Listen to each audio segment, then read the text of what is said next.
افغان طالبانو څنګه د پاکستان او پاکستانی طالبانو روغه جوړه وکړه، څنګه پریکړې کړې دي. دا خطرناک خبر او د دې ترڅنګ دا چې پاکستان څنګه د کابل هوایي ډګر کنټرول کوي او آیا پاکستانیان کابل هوایي ډګر ته راغلي دي.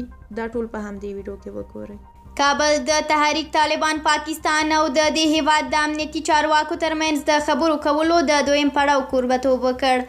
امریکا غږ د راپور له مخې دواړو خواو په خبرو کې د وقفې په اخیستلو موافقه کړې او ویلي دي چې د خپلو مشرانو سره تر سلا مشورو وروسته به د روانې جون د میاشتې په نیمایي کې به بیا سره ګوري. داسې ویل کیږي چې دا خبرې د څو ورځو راپدې خوا په کابل کې د طالبانو د سرپرست حکومت د کورنیو چارو وزیر سراج الدین حقانی په منځګړیتوب کېدلې او د پاکستان امنیتي چارواکو او د تحریک طالبان پاکستان قومندانان پکې برخه اخیستې وه. دا دویم ځل دی چې د پاکستان طالبان او چارواکي په کابل کې د سولې خبرې کوي.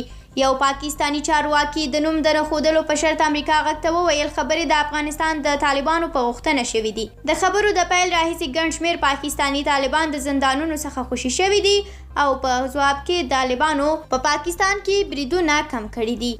بلخوا بل دا خبر چې د پاکستان هیواد یو شمېر رسنۍ ویلي دي د کابل نړیوال هوایي ډګر د رادار سیستم د خرابوالي له امله هغه الوتنې چې د یاد هوایي ډګر څخه ترسره کیږي د پاکستان څخه اداره کیږي.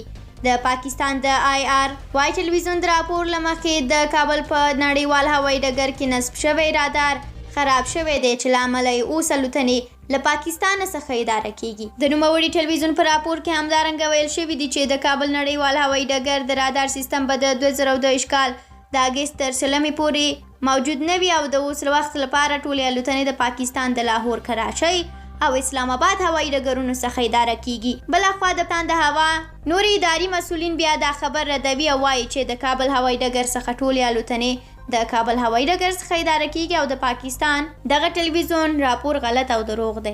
ستاسو له ملتیا ډېره زیاته مننه کوم. د دغه مهمو موضوعګانو په اړه تاسو هم کولی شئ خپل نظر په کومنټ کې ولیکئ. له هغو لیدونکو هم ډېره زیاته مننه کوم چې د سوله افغان یوټیوب چینل هره ویډیو په دقت سره ګوري او بیا په اخره کې خپل مهم نظریات شریکوي. تاسو تشویش مه کوئ، موږ ستاسو ټولو نظرونه لولو. او بل دا چې که چینل مو نه وي سبسکرایب کړی نو حتما سبسکرایب یې کړئ. تر بلې ویډیو ده.